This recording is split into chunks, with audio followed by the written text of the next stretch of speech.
I want everybody watching this video to go ahead and check out Mark, aka Real to Real. It will be linked in the description. The man does some amazing work. I hope you guys enjoyed today's video. Peace out. Hey YouTubers, and we're back with another Dragon Ball discussion. Actually, this is more of kind of an anime discussion, really, but honestly, honestly guys, so today I'm joined by the one, the only, the distinguished D3DBZHD. I say your name, the whole name every single time, you know that. I know, man, and it's just like so bad. Every time they hear my voice, they come on like, oh, this guy again, that one guy that always plays too damn much. Oh, God, I'm just like, sorry, fuck, hey, don't hate me. Hey, guys, I'm back once again, with another video with Mark. So. And today, actually, guys, this is a little bit more of a personal video, and it's kind of my basic explanation, really, as to why there's this kind of a rumor or kind of this, you know, a narrative going around that Dragon Ball fans are not necessarily anime fans. They don't kind of coexist in the same realm. Now, I'm not saying all of them don't. Obviously, I know quite a few people, D-Freeze one of them, that actually goes in and watches one, the other. You know, he'll go and watch Dragon Ball, Bleach, Pokemon, all this other stuff. I watch Pokemon. Don't even put that on me, bro. Like, what the hell? Oh, he plays Pokemon. That's kind of the same thing, right? No, it's not even close to being the same thing. I can actually become a master. This guy has been trying for like 700 episodes. He's still 10, and he can't become a master. Don't even freaking speak that on me. Because he's 10. I've watched that guy stay 10 while I've progressively gotten older. Okay, well, what about, you know, Luffy? Luffy wants to be the Pirate King, and he can't do that yet. He's trying. Yeah, he's trying. So anyway, he hasn't had 13 tries though. Every time Ash gets to the Pokeball League, he loses. Anyway, guys, that's actually really funny. Anyway, guys, so basically, that's what we're going to be talking about today. Why exactly aren't Dragon Ball fans necessarily anime fans? And, you know, I don't think that there's one right answer for any particular person. It just kind of falls to your preference. But if I could be like, I'll open up and I'll kind of explain to y'all exactly why I'm not really, or at least until very, very recently, I haven't been necessarily an anime fan, when my whole life almost, or basically my whole life, I've been a diehard Dragon Ball fan. And that is because when I was 8 years old, or maybe 8 or 7 in 1998, Toonami started playing Dragon Ball for the first time, Dragon Ball Z. And at that time, at least kind of to me, because the only other things that were on anime-wise, regardless of whether I knew it was anime or not, or I just thought it was a television show, a cartoon that was kind of a different art style and a little bit more violent, was Pokemon and Sailor Moon. That's the only stuff I really remember. And then later down the line came Yu Yu Hakusho, and later down the line, and Gundam Wing and all that. And then we had, you know, way later down the line, the mid-2000s, was Bleach, Naruto, and One Piece. But back then, back in 1989, at least for me, there was nothing to watch. I mean, there was nothing really to go on. It was just literally Dragon Ball Z or Pokemon. And I don't remember liking Pokemon. Pokemon was always kind of this, you know, Pokemon was more of an interactive experience, wouldn't you say? I would, because the main appeal for Pokemon has always been the games. It's not really been the anime, which is why I don't watch the damn show. No, but I mean, there was nothing really like that for Dragon Ball in particular. So when it came to Pokemon, that was all there really was. It was the whole aspect that you've got red version, blue version, and you can play, you can trade, and all that stuff. So it kind of immerses you into the world. And in doing so, you have a bit of more of an attachment to a series like that. Whereas with Dragon Ball, once again, the technology simply wasn't around on handhelds, at least with like the Game Boys and stuff, to be able to do stuff like that for a while at that point. And even when they finally did get to that point, it wasn't necessarily the same as Pokemon. You know, like the Goku's Legacy or whatever, Boo's Fury. Even still to this day, there's a reason why a Budokai, or excuse me, a Xenoverse game will sell less than 10 million copies, while an individual Pokemon game will sell upwards of 15 to 20 million copies. It's just kind of how it is. It's just how the marketing and how the brand works. Mm-hmm. And yeah, like, so Pokemon at that point, and to an even, like, almost to an even greater extent, although a lot of people did watch the anime, Yu-Gi-Oh! was a card game or a video game or something. Dragon Ball Z basically was on its own little island, and now I knew a lot of people who watch Sailor Moon or Gundam Wing, but those two, like, it was still a little different. It didn't have the same feel as something like, you know, after Dragon Ball left, everyone likes to say Naruto, One Piece, and Bleach kind of took the, you know, the reins and ran with it, but those were fairly similar, had a whole lot of the same plot points or same kind of narrative structure as Dragon Ball. They were all kind of in that same shonen realm. But back in the 90s, back in the late 90s, there was really nothing going on in terms of anything remotely close besides Yu Yu Hakusho. And then again, Yu Yu Hakusho wasn't necessarily the longest running anime. Exactly. There weren't a lot of shows back then that I recall, because I'm a few years younger than you. I watched Dragon Ball during its initial airing, but I wasn't interested in a lot of shows. I would watch Gundam sporadically. I wouldn't touch Sailor Moon because I just kind of like being like 5 years older, so I was just like, nah, I don't want to watch that. That's for girls, because obviously it's girls in the show. I'm sure that now if I were to try to watch it again, I could appreciate it for what it was and whatever. But like, there was nothing really that even captivated me and grabbed my attention other than Dragon Ball, because the appeal of the show was just so massive. You see these guys running around, and I'll never forget, I was like 5 years old or so, and it was like my birthday, I believe, and they were airing the Goku versus Frieza fight. This is my earliest memory of Dragon Ball Z. And it was the Namek planet was about to destroy and all that stuff, and you got this lava spreading all over the place. Goku's over here bitch slapping Frieza. I'll like never forget that, man. And that was my initial interaction with the series during its initial Toonami airing. And from there, you know, you just kind of fester that. But I think when we get on the topic of the video, a lot of people kind of just don't branch out. Yeah, I think there's a legitimate reason for that, because like I said, you know, like you already said and I said, you know, in terms of anime, whether we knew it was anime or not at that time, there was nothing tangible to go, I like Dragon Ball, and wait, there's this other series, and you know, close to it or not, it kind of has the same feel. So I like this, and I like this, and I like this. I mean, most people I know who started watching Naruto, younger people even, or just even people my age, they started watching anime really heavily, you know, around Naruto, and then that helped them jump into Bleach, or that helped them jump into One Piece and everything. And all then those early 2000 animes, yeah. Yeah, and then they did that, and you know, that kind of gives you a better sense. You realize that there are 3 good shows you're watching, and there's like, you realize that it's anime, and then you can kind of jump in from one to another, and then kind of, you know, start to diversify out. Well, maybe if this is good, maybe Full Metal Alchemist is good, and then, man, I've heard good things about this Death Note thing, so you get like a better sense of it. But in the 90s, because there was nothing like that, it was kind of, Dragon Ball was alone on its island, and it really showed, because if you remember, Toonami broke huge records. I mean, they were beating prime time slots, and they're 4:30, 5:30, 3:30, whatever, wherever you lived in your time zone kind of area. I remember it played in 5:30 in New York, and that's what they always say, you know. Yeah, I'm pretty sure it was like 3:30 for me most of the time, because right as soon as I got home from school, Dragon Ball or Dragon Ball Z, whatever the case was on.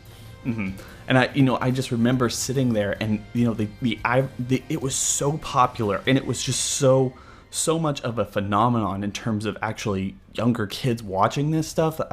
Toonami would sit there and have advertisements. It was like, Dragon Ball at 5:30, nothing else matters. And you know, at that, it was true, and you're like, into an extent, like that kind of interaction with the series was absolutely true. It was this concept where if I don't watch Dragon Ball, there was something like, I'm not going to have anything to talk about. I'm not going to have anything to think about. I'm not going to know what to talk about in the playground the next day with all my friends. Like, you know, you had to see what was going on. You know, you had to see what was going on. And I also say to this day, one of the coolest things about watching Dragon Ball for me, Dragon Ball Z, Dragon Ball GT, anything, was back in the 90s. And even so much in the mid to kind of even later 2000s that people just don't necessarily think about, is back in the 90s, there was no such thing as like a serialized television show for children or adults.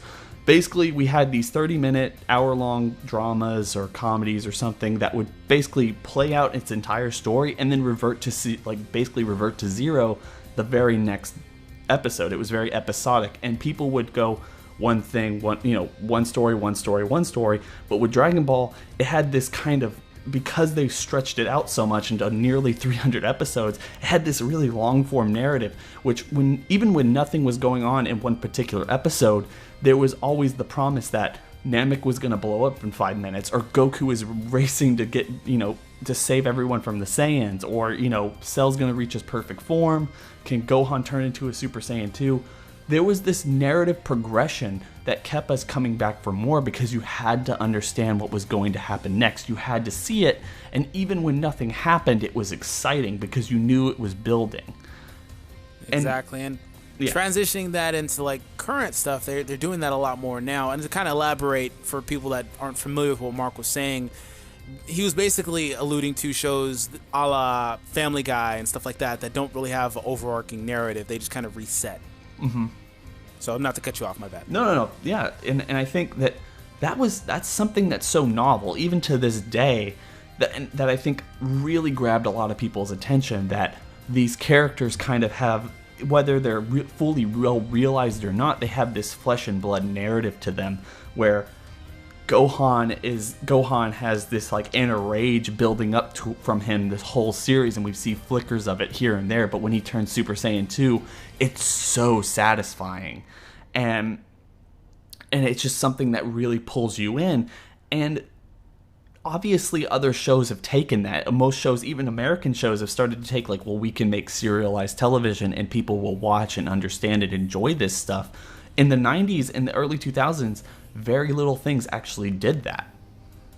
Very true. I can't remember very many. I mean, like, I remember Cowboy, I remember Inuyasha, I remember Gundam, I remember certain shows. Pretty much all of them were animes. But kind of just like, I think that too, a lot of people growing up on that, they kind of don't really feel the need to branch out because that's their favorite thing. They was just so, the nostalgia's there. It was just so amazing to them. And they can legitimately sit there and rewatch it over and over and over. And that's not to say that Dragon Ball is the best anime in existence, because it's not. It's just too wide of a selection there between stuff that's shonen and not shonen. It's such an expansive world of content that you can literally delve into when we talk about anime specifically as like a genre, because you can get into sci-fi type stuff, you can get into dramatic stuff, you can get into stuff like Death Note, you can get into romances, you can get into more shonen and fighting and action and stuff like that if that's what you're into. There's just so many different things going around. But I think that a lot of it too, why Dragon Ball fans aren't really particularly anime fans, is that they're kind of stuck on this show in particular. They don't really feel the need to go out and quench that anime thirst, if you will, because this show is basically satiating them and always has.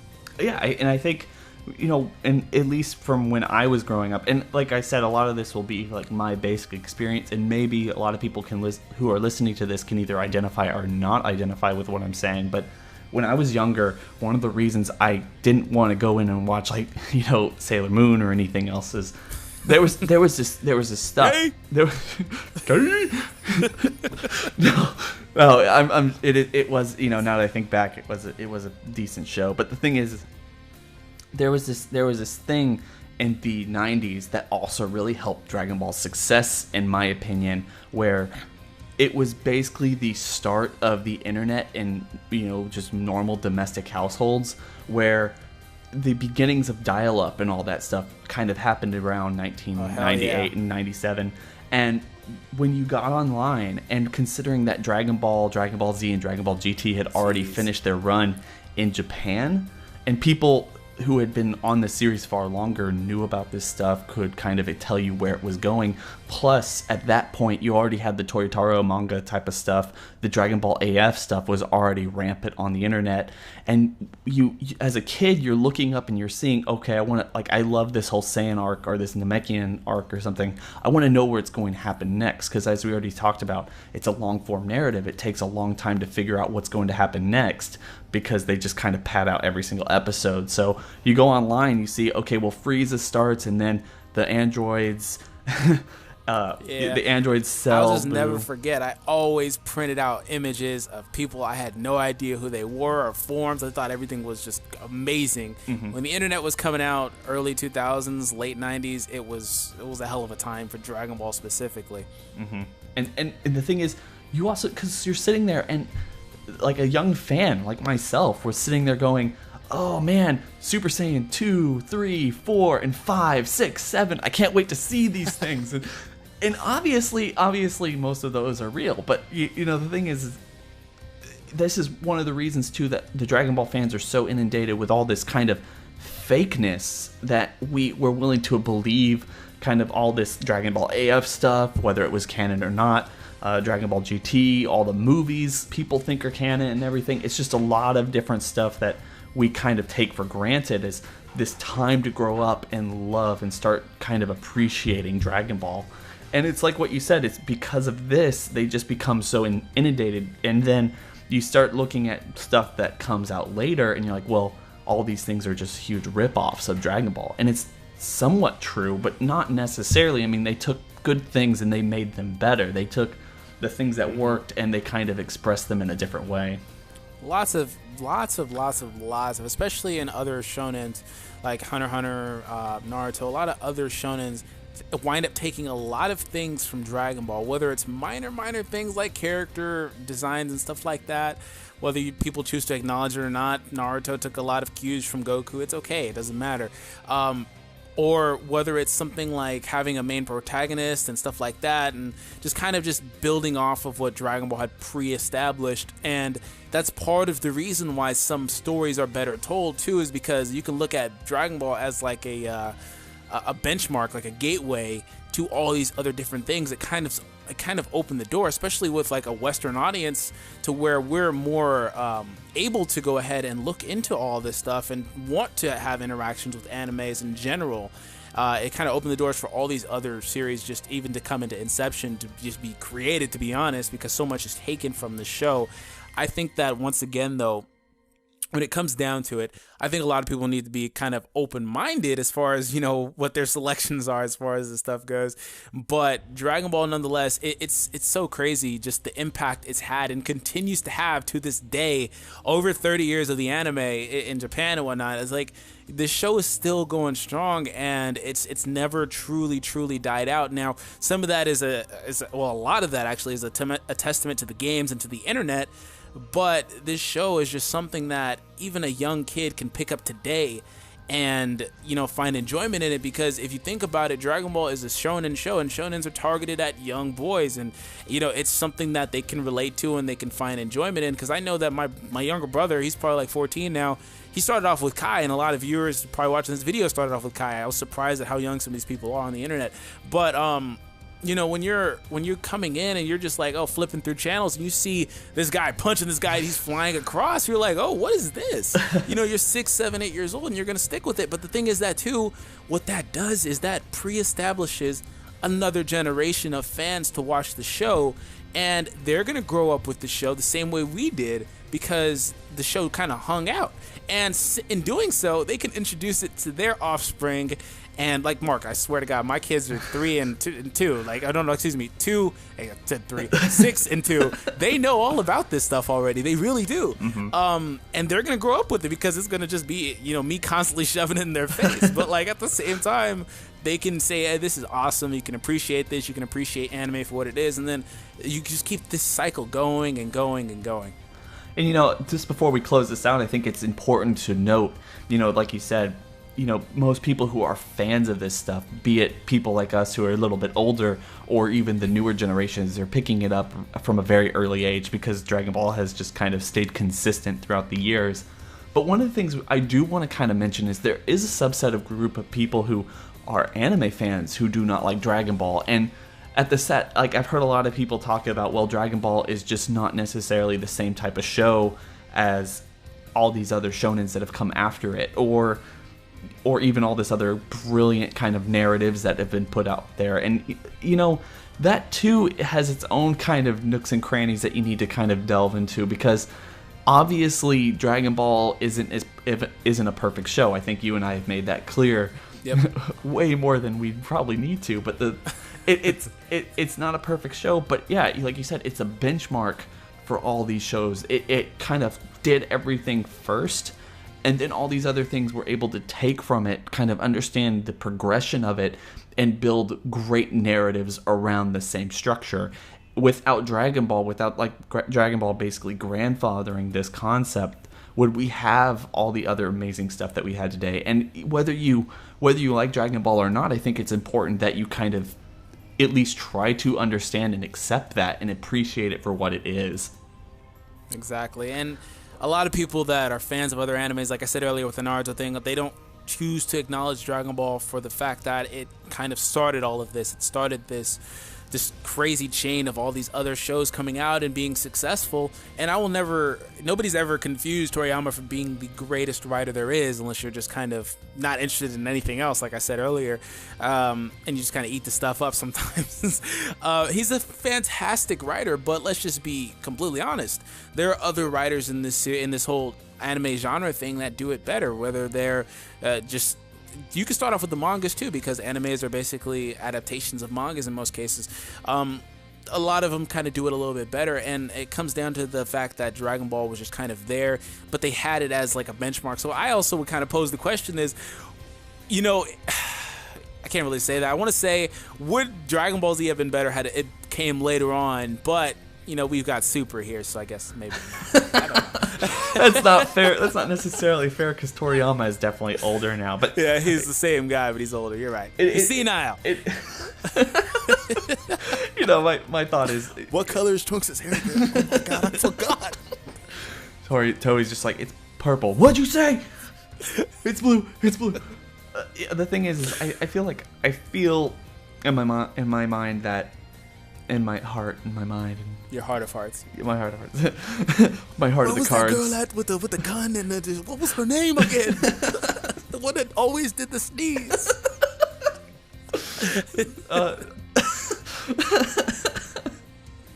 That's ridiculous. I think the thing is no, I don't know if it would have been. Forgot her.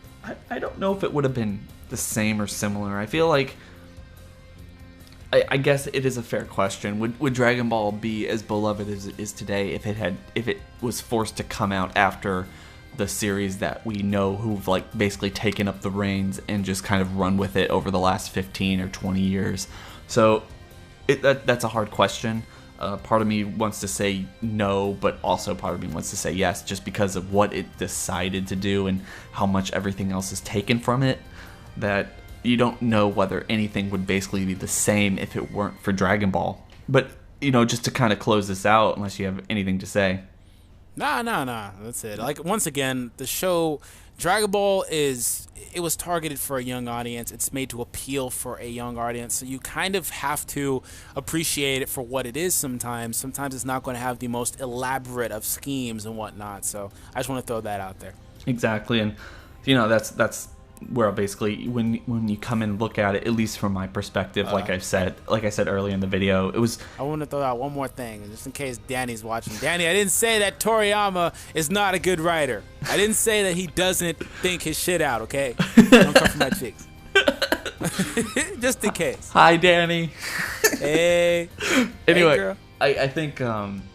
I think that basically, just to close this out, like I said, just for me personally, and I would like for everyone who's listened to this video to tell me basically their experience, and whether, if you are only a Dragon Ball fanboy, then why do you love Dragon Ball over everything else? What makes it stand out? And if you do love other animes, like why did you, and you started with Dragon Ball, you didn't start with Dragon Ball, why did you go to Dragon Ball? Why did you go to other animes? Like, what was your progression there? Because everybody is different. Everyone is a unique individual flower. But for me, the time it came out was just too perfect. It was just way too...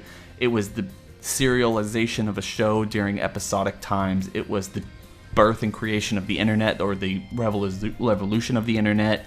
It was the time in which they were playing it. It was just so many things, or just basically the barren landscape of any other animes at that time to actually be played to the audience. So yeah, I mean, that's basically what I have to say. I respect Dragon Ball for everything it's done, but as a general anime fan, I have to just admit that I am among that fan base that has basically ignored all other animes until very recently in my life, and now I'm starting to kind of venture out, and I'm seeing exactly why everyone kind of thinks that Dragon Ball isn't as in depth or as well of a told story as everything else. And I think that it's a very exciting time to be at, trying to explain and explore all this different content.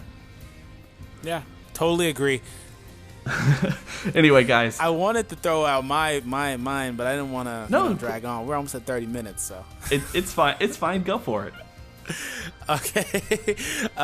No, so just briefly, what happened with me was I watched Toonami Dragon Ball Z during initial inception, like I said earlier in the video.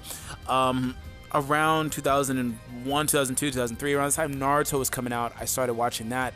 And I remember watching Buu Saga on TV, and I would always come in every day and watch the Buu Saga. At this point, I was like 9, 10 years old. And these are probably reruns now, thinking back at it. But I was watching the Buu Saga all the time. I would start watching Naruto, and then I got bored with regular Naruto. And like you said, the internet was so massive and popular, moving around 2005, 2006. It was so crazy back then. And YouTube was just coming into its own. And back then, you could actually go on YouTube and watch full episodes of anime. You didn't have to have them all tweaked out, shrunk down like they do now to try to get past the bots on YouTube. And I would watch Naruto Shippuden on there. So that's kind of how things started for me, is I fell in love with Naruto Shippuden after that. I was watching it in Japanese. I was watching the Japanese Naruto movies. Around that time, the first Naruto movie came out, but it was only in Japanese. That was still from when he was a kid. And then I got into the mangas, and then I progressively got into the games. And then here I am at like 2007-ish, 2008-ish. And I'm in high school at this point. And I'm actually starting to really fall in love with other animes at this point, because I'm talking to people. And throughout all of this, by the way, I was a massive Yu-Gi-Oh fan. Like, Yu-Gi-Oh and Dragon Ball were my things. I had over like 4,000 Yu-Gi-Oh cards. I watched all the animes. GX was my favorite one. So Yu-Gi-Oh was there too, but we were talking about Dragon Ball in this video. And then I'm around like a freshman in high school, and I'm like, well, I'm getting into all this different stuff. I'm reading all these different animes and all these mangas and stuff like that. And then at that point, I started paying a little more attention to Bleach when it was on TV. I started watching it back then. I didn't finish it until recently, as you know, Mark. And I started paying attention to the Hunter x Hunter manga, because that had been something that was in the mangas all the time, because I would get the Shonen Jumps. I believe they're monthly. I would get them all the time. I don't even know if they sell them anymore, but at least out here. But I would get those monthly, and I didn't really pay attention to anything in there but Dragon Ball or Yu-Gi-Oh. And it just kind of transitioned from there, because I watched Yu Yu Hakusho back then, and then I didn't really remember much about it. So around 2009-ish, I rewatched the series, and then at that point, I had a genuine love for anime, and I started watching all these different undercover animes that nobody would ever know about. And they're not mainstream, because when you talk about anime, the only real mainstream animes in most cases are shonens. And I started watching other little things, little pocket animes that are 12, 13, 14 episodes long, but are fantastic, amazing storytelling. And that's when I got really, really open to all this stuff, and I've been ever since, basically. Yeah, and I think that's kind of, we have very different progressions in terms of how you look at it, and basically just exploring it for what it's worth is so incredible. But the underlying similarity really is that Dragon Ball became so... It all starts with Dragon Ball. It all kind of starts with Dragon Ball, and it's kind of one of those reasons why we make this video, is because a lot of people are Dragon Ball fans and solely Dragon Ball fans. And not that that's a bad thing, but I do think I want to urge everyone to kind of venture out. If you haven't, you don't necessarily know what you're missing, and there's some great stories to be told, and exactly in long form and in short form. And it's not something that you realize, or you are a major anime fan and it started with Dragon Ball or something very close to it, because of just how amazing the whole concept of the internet, serialized storytelling, and everything we've talked about from here on forward. Like, it just kind of all progressed for you. And I think that's one of the reasons why we're so inundated with this stuff, and why we follow content. We make our own content just discussing this stuff. So I totally agree. And so anyway, guys, this has been a little bit of a long video, but I hope you've gotten something out of it. At least at least for one way or the other, you understand exactly why... you understand exactly like where we're coming from, how we kind of got into Dragon Ball and other animes from that, and why exactly Dragon Ball fans might not be anime fans, or vice versa. Why anime fans might not be Dragon Ball fans. So anyway, Please make sure to rate, comment, and subscribe. Please, if you haven't already, go over and check out D-Free's channel. He makes some amazing content. He covers both games and like amazing discussions, and he's gonna dap me. I think that's what he's like. He's telling me to wrap it up, so I'm just gonna wrap it up. D-Free, thank you for joining me. No problem, man. I hope everybody doesn't hate me anymore. I don't think they hate you, but this is like, honestly, I do think that this is a very special video, and I really appreciate it. Thank you for joining me. Yeah, no problem, man. Anytime. All right, guys. We hope you enjoyed it. That's it for us right now. We'll see y'all later. Peace. Bye. Peace. Peace.